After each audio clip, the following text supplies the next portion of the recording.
This little zebra, we alternate two rows of each color with 3 loops each and about 3 rows back from the eyes where I start.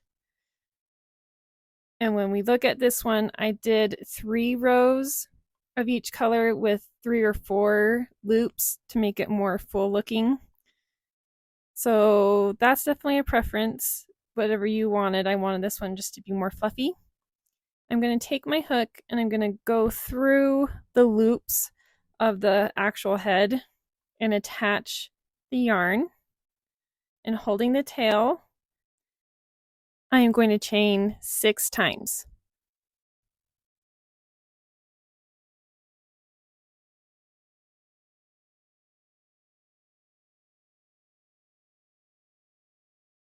Then I'm going to put my hook under a loop next to where I started,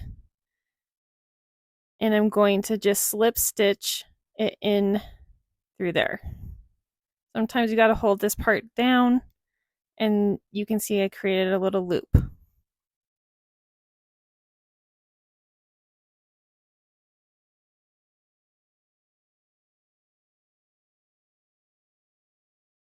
Then I'm going to go to just over a little bit from where we started, or finished, I guess, and we're going to again slip stitch through there, and then I'm going to chain 6 more times and repeat the process.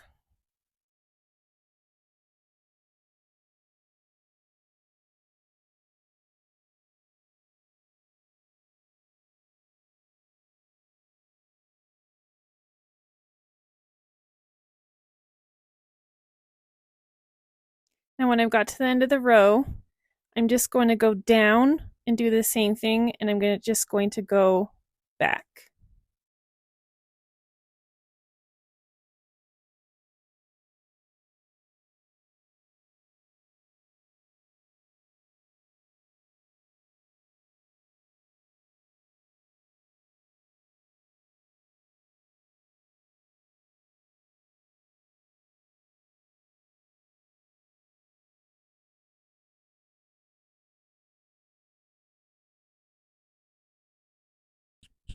And once you have your desired loops,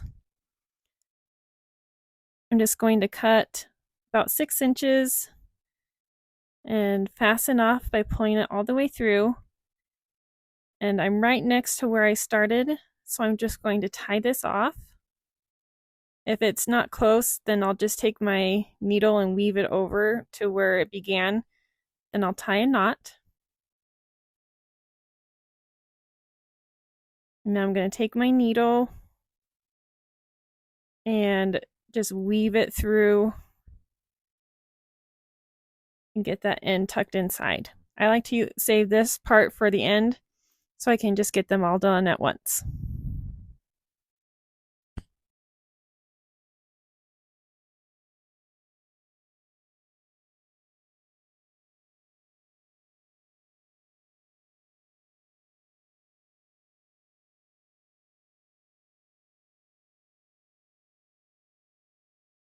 If you can come out right, the stripes for the color and the white, that helps a lot with cutting so you don't have any little orange fuzzies on the white part.